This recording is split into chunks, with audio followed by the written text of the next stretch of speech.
First of all, I appreciate all of you joining us to talk about COVID and disinformation. Girl Security is a nonpartisan nonprofit, and we are empowering girls in national security. And we do that a couple of ways. We empower girls to engage in discourse about national security, specifically on topics that are uniquely gendered, like disinformation. We're also building a pipeline for girls in national security. So if this kind of topic is of interest to you, check out girlsecurity.org. And then the last thing I'll say is we're launching a pretty massive social media campaign called Defend Your Reality next week, which is really geared towards ensuring that girls' voices aren't silenced by disinformation and that all of you are able to control the construct of your own reality through how you speak, how you express yourself online. So we'll be sending out information about that. By the way, my name is Lauren. I'm founder of Girl Security. I want to thank Erin, too, for pulling this program together. And I'm really excited to introduce Kyla, who is a 17-year-old CEO of her own cybersecurity education organization called Bits and Bytes. She is one of our Girl Security Junior Board members. She's been a partner of ours for many years. She's just absolutely remarkable. So Kyla, I will get it to you, and then you can introduce the speakers, and away we go. Of course. Thank you so much, Lauren. Hi, everyone. I'm so excited and honored to be moderating this call. Just a little bit of an intro. I'm Kyla. I'm 17 years old, and I am a senior from Chicago, so if any of you all are from the area. And I'm just really excited to be here. I think it's so empowering that you all are my peers, and you're taking the time out of today to learn more about what's going on in the world as we're bombarded by headlines every day. And today we're blessed to have both Miss Sharon Currie and I might say your name wrong, Miss Jane Lytvynenko. Lytvynenko, is that correct? Okay, Nailed great. it. We're blessed to have both of them here today to talk with us about this topic and give us more information so that we're the most informed people that there are. So I'm really excited about that, to give them a little bit of an intro because they're the stars of the show today. So Sharon Currie formerly served as the Senior Director of Allied Health at Mount Sinai Hospital in Toronto, where she was a part of the team that oversaw the response to the SARS epidemic in 2003. So Sharon brings so much of that experience to the table, as well as she's been an incredible lifeline to a lot of the team members on Girl Security as well. So she's a great person to connect with. And then we have Miss Jane Lytvynenko again. So she's currently a senior reporter at Buzzfeed News, where she focuses on disinformation, security, and online investigations. Her recent BuzzFeed articles demonstrate that disinformation that's surrounding this current epidemic. And she's also been appeared on Vice, CBC, and Canadaland. So we're really excited to have her here too. So I'll give them a little bit of time to introduce themselves as well, if you want to hop on and share your thoughts. But thank you for being here with us. Thank you so much. I am so impressed to be part of this panel and to see so many very bright young women who are taking this so seriously. As you can tell by my hair, I'm at the other part of my career in that I recently retired a few months ago from Mount Sinai Hospital. So I'm really delighted to be invited and be able to talk to all of you today and share in your thoughts around this, because it's a very daunting time, and I certainly am experiencing as daunting, and I went through SARS, so I could only imagine how all of you are feeling. So I'm going to be very happy to talk to you today.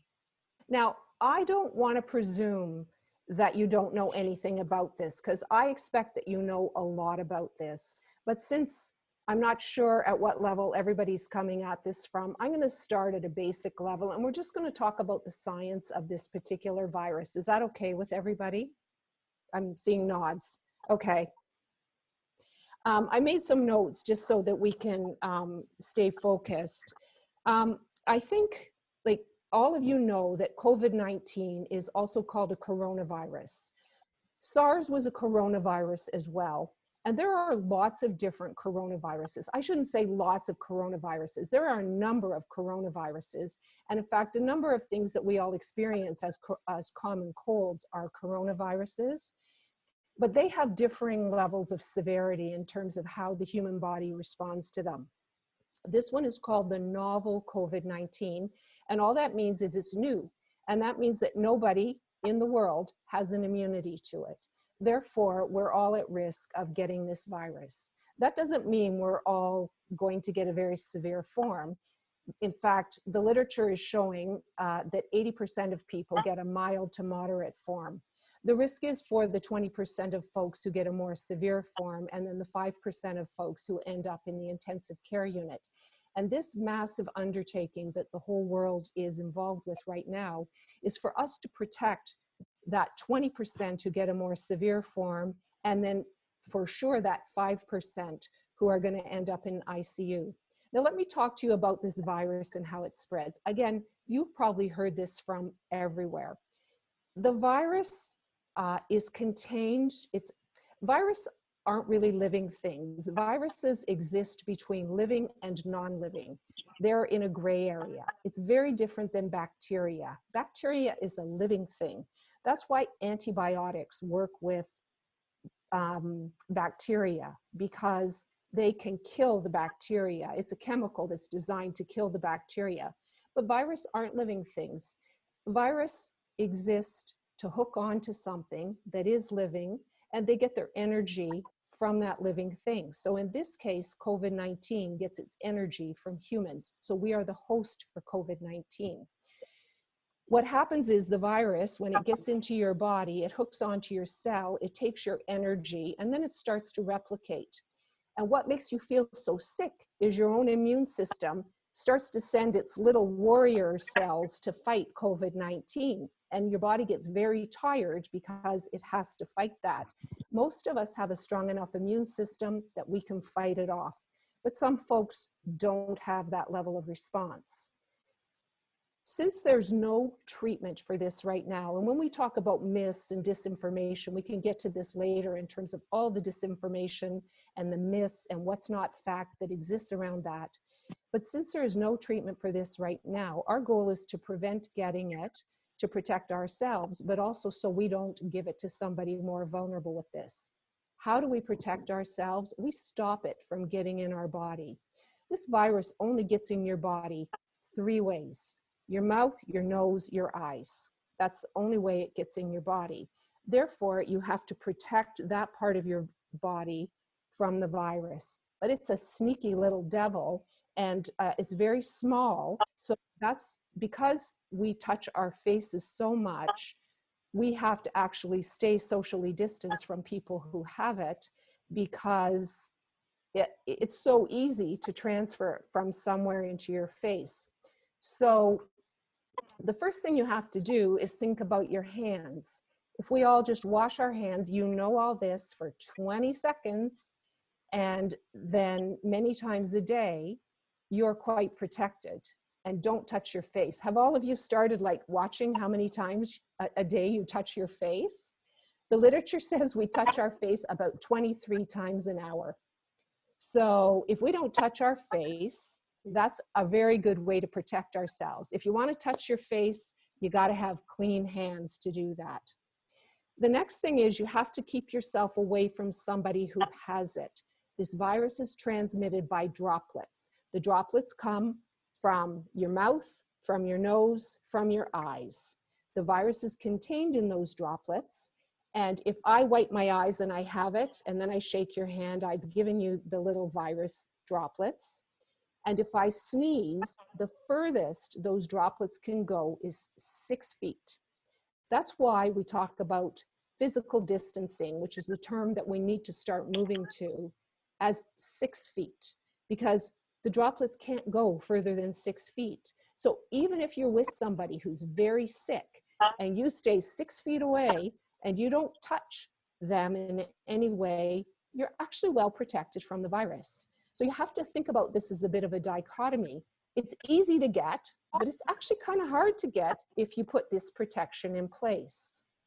The last thing I want to talk about in terms of the science with this Each little virus cell is enrobed. That means it has its own little lipid coating around it. Now think about drops of rain on a metal surface, how they sit there as a little bubble. When this virus gets on a surface like a metal subway pole, for example, it can stay in its little bubble. But all you have to do to start to kill that virus is break that little bubble. And you know what kills that little bubble of fat, lipid fat? Soap. Soap and oil or fat don't mix. And you put them together by scrubbing, they emulsify like a salad dressing. They join together, you break the lipid coating, the virus gets exposed to the air, and it stops being harmful to you. So if you want to clean your surfaces at home, it's pretty easy to just use some kind of detergent, a very calm, gentle detergent like Blue Dawn, which is actually even not harmful to the environment. Get some soapy water, wipe down your surfaces, and you've actually broken the little lipid bubble on that virus, and it can't survive in your surfaces anymore. So, you know, that's really the science of it. It's actually not that easy to get if you practice good hand hygiene, don't touch your face, and stay away from people. All right, hi. So my name is Jane. I've been working at Buzzfeed for just over 3 years now, and I primarily focus on online disinformation and online investigations. A lot of what I do, a lot of the time when we talk about disinformation, we use the words fake news. I'm not going to use those words today because they mean different things to different people. But I do want to define my terms a little bit. So when I say disinformation, I'm talking about deliberate spread of false or bad information online. And when I talk about misinformation, I'm talking about something that has been, something that is still false, but hasn't been deliberately spread. And it's that intent that's really important here. So I've been tracking coronavirus misinformation and disinformation since about January, mid-January, when we first started seeing major news reports out of China. And with misinformation and disinformation, usually there's a few different conditions that make it work. So the first thing is there has to be a news event or some sort of situation that it jumps on top of. It's really difficult to just spread a falsehood completely. It's a lot easier to say, well, this is happening in the world. There's already an audience for it. I'm going to make up a falsehood based on that event. The other thing that really helps misinformation spread is negative emotion. So these are things like anxiety, fear, and panic. And the reason for that is because you sort of lose your ability to be reasonable in a time of crisis. I think we're probably all feeling it, sitting at home, losing our minds a little bit. I know I am. And that makes it a lot easier for us to not take a second and pause and not spread misinformation. So I wanted to show you guys a few examples of the misinformation and disinformation that we've been seeing, if that's cool, and explain to you a little bit of how we actually go about investigating it so that you can get into the frame of mind that we're in when we're investigating some of these stuff.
So a lot of this stuff is fairly basic, but once you start using it in conjunction with one another, you're really able to dig into things that are happening online and figure out what is behind hoaxes and debunk them as well.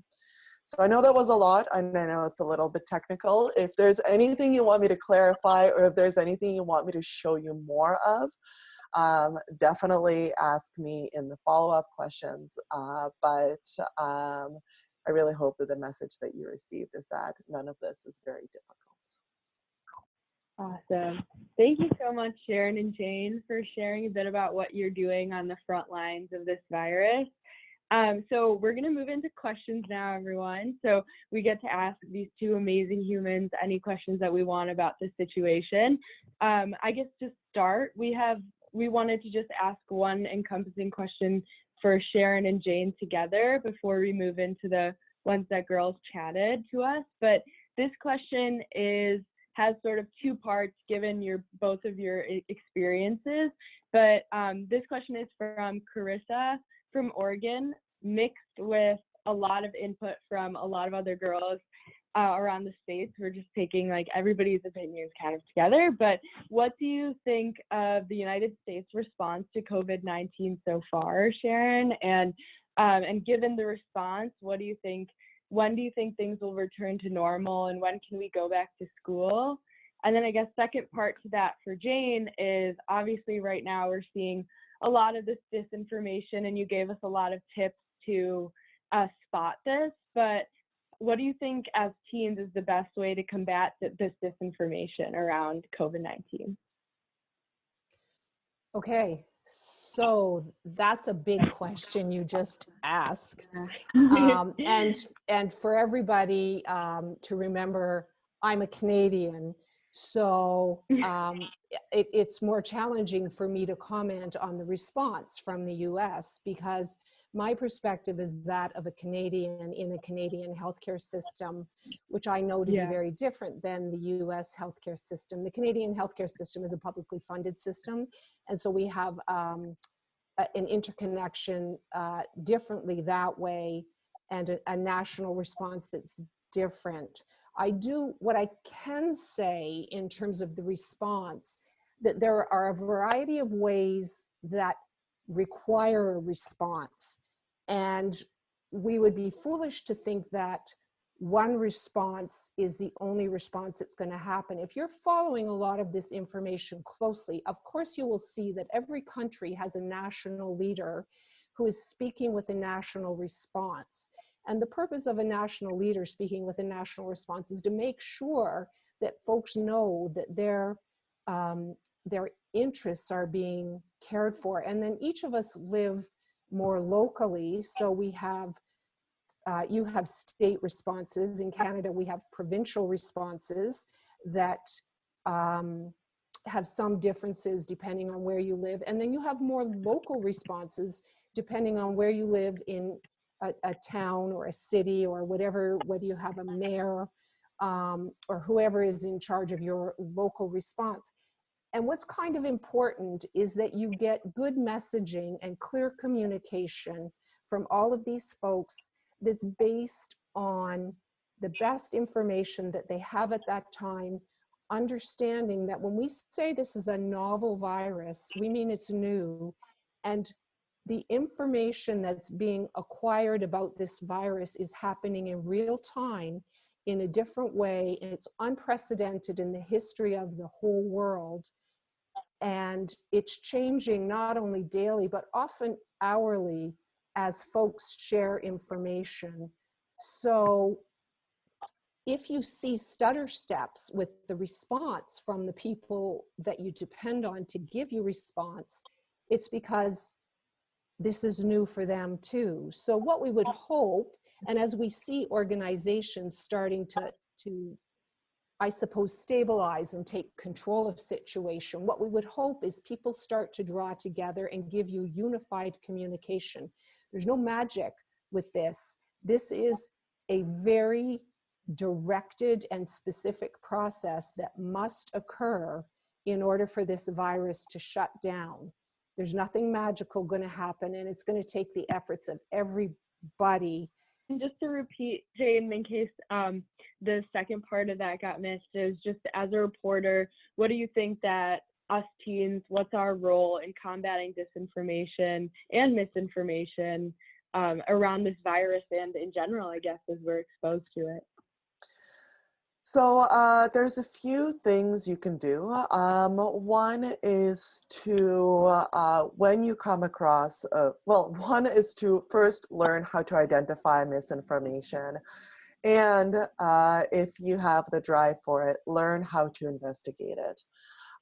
So some of the little things that I've shown you here: reverse image search, reverse video search, Googling things creatively. Once you've identified something as misinformation, it's really important to, one, report it to social media networks if you're able to, and two, to make sure that the person who posted this misinformation, or if it's a general post, maybe in the comments underneath it, to put the good information that you may find that is available. I want to add a caveat here that as women and girls, it can be a little bit unsafe for us to comment on sort of big posts. So this really applies to people in your friends and family who may have shared misinformation. And when you do confront them about sharing misinformation, don't do it aggressively. For me personally, the best thing that has worked with my relatives is being like, oh, hey, I saw you post that thing the other day. I saw this update on it, or I saw this thing on, just like a very, very gentle nudge seems to work for people. The other thing is, during every breaking news event, I personally take crowdsourced submissions of any misinformation that you see. And I have gotten quite a bit of, especially Instagram stories posts from high school students. So if you do see something, just send it my way. I will either debunk it or help you debunk it. I'll put out the good information there. The crowdsourcing aspect of my job is quite important. So I would say those are the things that you can do, not just around this epidemic, but also overall, because the problem of misinformation is not going to go away when COVID-19 goes away. Amazing. Thank you for sharing. It's up to us. It really is. So, so we have some questions coming in. They all look super interesting. I think Alexis's was the one that came in first. So if Alexis, you want to hop off of mute and share that. Hi, I'm Alexis. I currently live in Columbus, Ohio. That's where I am right now. And I'm a student. Recently just got into Ohio State, so I'm really looking forward to that. Also Army reservist, so that's why my thank you. That's why my question is more like related to like martial law and stuff. So that is me. Hello. But so basically the most recent, yes, disinformation, it goes both ways. It could be disinformation and it would also be misinformation. It depends on who I'm seeing it from and who's like sharing it online. But the most recent one that I found, because of course there's a lot going around, was the one that is related to like implementation of martial law. And there's a bunch of transportation routes that like Army deposits go through. So I see like all these Facebook posts of like a bunch of Army Humvee vehicles going through like the train station, and or like on the train, and then they're like, oh, the guard is coming to get us. And I even with like my background haven't found a great way to try and like debunk that information, even though there's enough out there, because obviously you can go and you can see that martial law has not been implemented. And you kind of answer it with your other question. I didn't know if you had maybe more of a specific way to combat that specific topic that's going on. So you asked a really good question, because the images of Army personnel and Army equipment is something that we've seen not just in the US, but actually spread all around the world. So we've seen it in Spain, we've seen it in the UK, we've seen it in other parts of Europe, we've seen it in Canada, and of course we've seen it in the US. And that piece of misinformation is particularly prevalent because it adds an image and it has that emotional component that I talked about earlier. So it really creates a panic. Unfortunately, even though social media networks right now are on high alert for misinformation, those images and those text messages warning about martial law being in place still persist. The thing that I would recommend with that is a lot of military authorities have debunked this information globally. So sending an official tweet or Facebook post or press release back to whoever sent this to you might be a good way to walk them off that misinformation ledge. A lot of the videos were also taken out of context and are a couple of years old. So if you can find the original versions of those videos, that is another easy way to show people like, hey, actually this video has been going around for quite a while. You don't really have a lot to worry about here.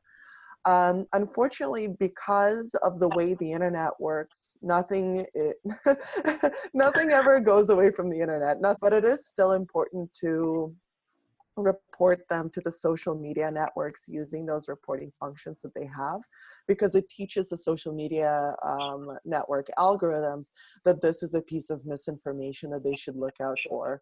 And then their moderators are able to take it down much quicker than if it hadn't been flagged by a lot of people. So it's a really imperfect solution, and you've kind of hit on the most frustrating part of my job, which is no matter how much you try to get the truth out there, you're never going to be able to fully get rid of this. But those are some of the ways that I would try. Thank you. Awesome, thank you. And then the next question I think is directed towards Sharon, but it's from Sam. So Sam asked a related medical question. It's a related medical question.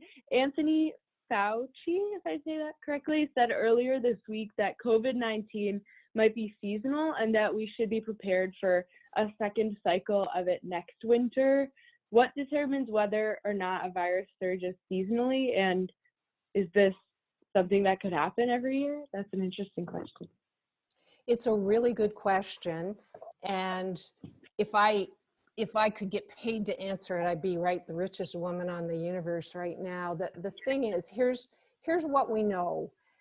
Coronavirus is a family of viruses that they cause everything from a mild cold, the sniffles, to something much more serious like SARS or MERS, which is the Middle Eastern Respiratory Syndrome.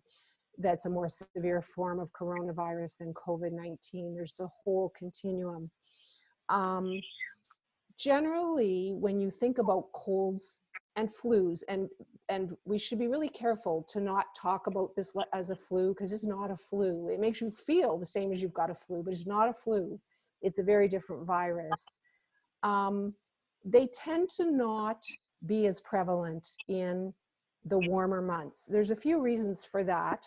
Number one is people actually physically distance generally more in warmer months by going outside and doing more things. Think school is out, you don't have students in classrooms, people tend to do more outside activities and spread out more. So they just spread germs, viruses less to each other. The second thing is the science of the virus. Sometimes viruses don't survive well in certain heats or humidities. Sometimes viruses, and some early research into COVID-19 that's happening in real time, it seems to be determining that COVID-19 thrives best in kind of a mid-range temperature. I can't remember exactly what I read that it was, but it's a temperature that a lot of places in the Northern Hemisphere are experiencing right now. And it also seems to experience well, or seems to grow well with dry humidity, which is what winter is in North America and Europe and so forth. However, we don't know at this point because coronavirus still is showing up in places like Australia, which is just coming off summer, and Malaysia, which is always very warm and humid, and Africa. We don't really know the extent of the infection rate there because these are countries that don't have great resources for testing and treating. So it's very difficult to tell how many cases. So it's possible, and maybe it's going to really die down over the summer and we can come back out. But then when the cool weather hits again, think about what happens if the virus becomes what we say endemic in the environment. And it might, this happens to viruses. It might show up every year. What would eventually happen is we'll get a vaccine, or enough of us will develop immunity that it could possibly start to become much mild, have much less impact on the community in general. So the answer to that is we're really hopeful it's going to disappear in the warm weather, but we don't know. All right, so the next question came from Stephanie. I was just Sure. wondering, like, the similarities that she saw between SARS and the COVID-19. That's a great question. They're both actually called SARS. This is called SARS-COVID-19. SARS stands for Serious Acute Respiratory Syndrome, meaning that it causes a very serious, like a bad cold in a lot of people. You experience it very seriously, up to and including respiratory distress. And as we know, I'm not telling you anything you don't know, a number of people die from it. SARS was a coronavirus too.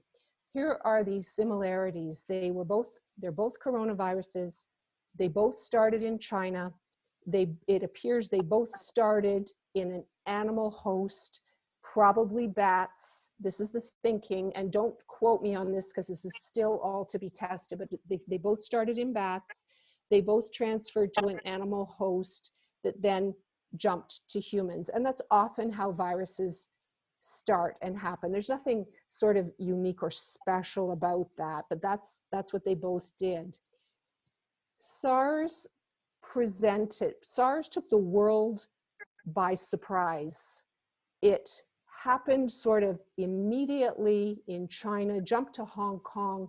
A person flew from Hong Kong to Toronto, went to the emergency room of the hospital I worked in, was not isolated, coughed all over the emergency room and infected double digits of my colleagues and healthcare workers at the hospital I worked in. It was that contagious. The thing was so that's similar to COVID-19, and it took the world by surprise. COVID-19 did not take the world by surprise. Ever since SARS and the lessons learned from SARS, the world has been more alert to the fact that pandemics will occur. So that's similarities and differences. In terms of how the illnesses affect people, the differences appear to be that SARS is harder to get. You don't get infected as easily with it, but when you do get sick from it, you become more sick from it. Everybody who had SARS got a fever. Everybody who had SARS had a very severe response. You could not transmit SARS without symptoms.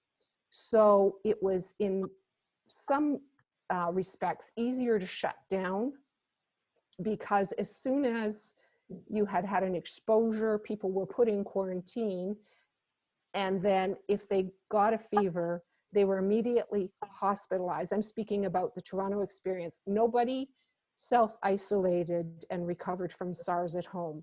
Everybody who got SARS was hospitalized and recovered in hospital. COVID, but it was harder to get. So we could find the cases and it was easier to shut down. COVID-19 seems to be able to spread in some people without symptoms. Maybe they just have the sniffles or a bit of a scratchy throat or just feel a bit off one day. Therefore, it's much easier to transmit, but it appears that the fatality rate is much lower. The fatality rate with SARS was 10% of everybody who got it died. It's unknown with COVID-19 because it's actually not even known how many people have had it because of the number of people who've been asymptomatic. And that information is probably not even going to be known till this pandemic is well past and the epidemiologists have been able to do their work and crunch the numbers and figure out how many people actually had it and what the mortality rate. Right now it's being estimated at anywhere between 1% and 5%. And so it's really unknown at this point. So, I mean, those are some similarities and differences. So SARS was more severe and a higher death rate, but easier to shut down in some respects than this is. Got it. Thank you. All right. So I think we're going to end with these 3 questions that are left. But Fabiola, if you want to share your question for Sharon, it looks like. And that looks like it intersects well with Nora's question at the end. So maybe we could do those back to back and then end on Winona's question. Yeah, great. Thank you, Sharon. You mentioned that coronavirus didn't surprise people because after SARS, we had been thinking about and preparing for a pandemic. So can you maybe talk a little bit about how do you prepare for the contingency of a pandemic? And then it might be too early to make predictions, but how do you think that the coronavirus pandemic or the COVID-19 pandemic is going to change the ways in which healthcare systems prepare in the future? After SARS, and I can mostly only speak about the Canadian experience because I was very intimately involved in the Canadian experience. After SARS, which took the whole world by surprise, and Toronto was hit very, very hard with SARS, and a number of healthcare, like quite a few healthcare workers died after being exposed to SARS, and a number of my colleagues died after being exposed to SARS. Toronto then became part of an international review of how the world responded to a pandemic, and many, many deficiencies were demonstrated through that review. And it changed how the whole world started to put pandemic responses in place and created things that we're now benefiting from, such as the stockpiles that countries have of things like masks and gloves and gowns and ventilators. It brought together a coordination of national and local responses to try and be coordinated with it. One of the things that in Toronto that was a real problem was there ended up being infighting among national, provincial, and local health authorities, and it didn't become clear for the first 2 or 3 weeks who was even in charge, and tremendous time was wasted in trying to get a response, which ended up in more people getting infected. And so a lot was learned, and the World Health Organization adopted a lot of the things that were put in place after that review. The problem is SARS was 17 years ago, and a lot of people now kind of forgot, because if you're not experiencing it every day, who was our colleague here who was in the military? She's gone now, Alexis, I think her name was. The military practice all the time because they need to stay sharp. There you are, Alexis. You need to stay sharp and with it. The problem with SARS being 17 years ago, the world has got a little dull with it, and we didn't stay sharp. So we have good plans and better responses in place, but we just haven't been as good as we should have been. And I would hope for the future that, you know, when this is done in 2 years, when we do our international review about it, I hope we get our act together a little bit better, because pandemics are just actually a fact of human life. They've been around since forever. And if you go on to study any history, you'll learn that pandemics always exist. It's how we respond to them that's the part we need to really pull ourselves together. There was a second part to that question. How do we prepare for future? Yeah, after the end of this, when we're through the acute phase and we move on, we are going to have to do an international review, probably coordinated by the World Health Organization, on what went well and what didn't go well, and what do we need to do for next time, because it's most likely that in your future, there will be another big pandemic. Does that answer the question? Will it calm down by the end of the regular school year? It depends on us. It depends. We actually, believe it or not, each and every one of us have a significant amount of control to make that happen. It requires that we physically distance, we stay home, we settle down, we wait, we protect our people, we follow the rules. And if we all do that, the answer is yes. If we don't, then this will go on much longer. And so I guess it depends. It depends. Yeah, totally. All right, awesome. Thank you for that question. And then we have Winona. Winona shared a question for both of the speakers today. Winona, would you like to share this question? Okay, so I can share Winona's question for her, but she said, a question for both speakers: how would you recommend we consume information on coronavirus? Should we follow only official CDC information from only official sources? If so, how do you recommend we help quell the spread of panic and false information? So that touches into both of your working spaces, as well as, especially given social media spreading false, misleading, or incomplete information. Even when we decide to cut off untrusted sources, our friends or connections may continue to share from them. Well, so there are a few different things you can do. Just like with the virus response, Sharon was explaining that local and national authorities have to communicate with each other. You should take that into account when you read news about the virus. And before any of that, I would also say just be careful with the news that you read about the virus, because the mental health effects of that much negative news is very real. So protect yourself. Try not to read or look at things that are too graphic. We as reporters do that, so no reason why you shouldn't either. And there's a few sort of different things you can do. I would say, first of all, find your local news outlet, whether that's a newspaper, a radio station, or a television station. Find it and follow it across social media platforms. And spend some time with those news outlets and see whether you trust and feel like you can rely on the journalists who are bringing that information. Almost all the time, the answer is going to be yes. And if the answer is yes, then follow those journalists. They are now going to be your trusted source. And once you've done that, it's really, really important you follow your local news before you follow national news, because local situations vary from one to another.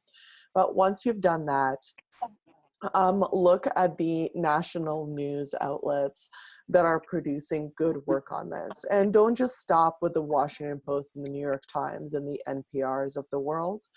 There are a lot of sort of more specialized news outlets that are bringing you information. It depends on sort of what you're looking for, but Mother Jones, the Daily Beast, Buzzfeed are all sort of less traditional news outlets at this point that are really working hard to bring good information to good people. And my advice is, once again, don't just follow the news outlets, follow the journalists. Because a lot of the times the journalists are going to be bringing you information before they publish it in the newspaper or online. it will always be a problem that people around you don't have as strong of a sense of what is or isn't true on the internet. If you're aware of this issue, you're already a step ahead of most people. And what we do know about disinformation is that the older you are, unfortunately, the more likely you are to share it. So that's not to say that you're not going to fall for things. That is to say that it's very likely you have somebody who's a little bit older in your life who you can think of who has sent you like a bad health meme, or like a group message. And with that happens because I know that for my parents and for my grandparents, it's really difficult for them to differentiate between the different information that is presented to them on social media. And they don't necessarily understand how social media personalizes the news feeds that are given to us. So it depends on sort of the access you have to the people who are bringing you this bad information. But something I've done for my grandma is quite literally taken her Facebook and de-radicalized it. I took her out of all the bad Facebook groups that she's been in. I unfollowed all of the YouTube channels that she didn't even realize that she was following. And instead, I started following those reliable sources for her. And that's not like that's not to be sort of that's not to say that we're immune to it. It's to say that a lot of the time this technology was not built to share information. This technology was not built to share the news. And so for anybody who doesn't completely understand this technology, it can be really challenging to understand its features and how it works. So that's why it's important to sort of take things into your own hands if you do. And I know that we're running low on time, so I'll finish up real quick. Sort of the last thing that I wanted to say is, in our submitted questions, somebody asked, like, how can we build our careers on top of this? And I would say that now you're stuck at home. You might be bored of wasting time. And it's a really great opportunity for you to learn how to do online investigations. Like I showed you very briefly, it is not very difficult to do, but to train yourself to browse around the internet, to verify certain things or not verify the others, to understand how geolocation works, how algorithms work. That is really, really important. And I can tell you that in newsrooms, at the very least, and in government agencies, these are very, very high demand skill sets. And they will continue to be very in-demand skill sets. So that is what I would say in terms of good information, bad information, how to tackle that. Thank you. And also, I just want to jump in and ask Sharon, do you want to, I know we're over time, just share your like top 2 news sources for all of this kind of stuff? I think it'd be helpful for us also to have an understanding of Sure. Because I'm of the age I am, I'm actually a morning person. So I get up very early and I scroll through a few sources. I read, I read our national news here, the Canadian Broadcasting Corporation, because it's vetted. I actually also read BBC and I read The Guardian, and I read The Guardian because it's independent. I read the Washington Post, I read the New York Times, and I also follow a number of peer-reviewed medical journal blogs, which have been made free and available to everybody. And if you wouldn't be too daunted by the science with them, and I don't think any of you would, because you seem very keen and interesting, and I think you could absorb a lot of it. The Lancet, which is a very well-respected peer-reviewed journal, has made real-time information available for anyone regarding COVID-19. And there are about 400 international clinical trials going on and a variety of things right now, and people are real-time reporting on Lancet. Now, I do caution you, at this point, those things are not peer-reviewed. So you have to read it, you have to know that it's been an appropriate study, but it hasn't been peer-reviewed. Until something's been peer-reviewed, you cannot take it as gospel. For example, and then I will stop, there was a little blog on there yesterday that said people with blood type A respond more poorly to COVID-19, which for 1 second made me scared because my daughter is blood type A. And then I read the next thing that said, this has not been peer reviewed. At first blush, this study has enough holes to drive a truck through it. As soon as you see that, you got to be careful. But I mean, so, you know, you can look at all these things, and also, like, all of it has to be a bit of a jaundiced eye, to be perfectly honest, because this is a novel virus, it's a new virus, and everything everybody is doing with it is new. So that's just my little 2 cents. Just one quick plug also for a news source. Daily podcasts have been a big, great, reliable way to get information so that it's not a stream of information. Usually before bed, I'll put on either the BBC Daily podcast, the Daily from the New York Times, the CBC here also has a daily podcast, and those have been really great way to get good, reliable information about the virus. Can I say one thing before we go, Kyla, Erin? Having been through SARS and what that was here, and for me it was a very intense experience because I was frontline with that, and we knew nothing, and we were very scared, and it appeared that everyone was dying, and I went into work every day, and my son, I think, maybe even has a little PTSD about it. I think he thought I was going to die. People would not play with my daughter at school because they thought she was going to get it. What I did learn from that is panicking is useless. There are many very intelligent people in the world who collectively worked on that. There are many intelligent people in the world collectively working on this, and it actually will end. It may not feel like it's going to end.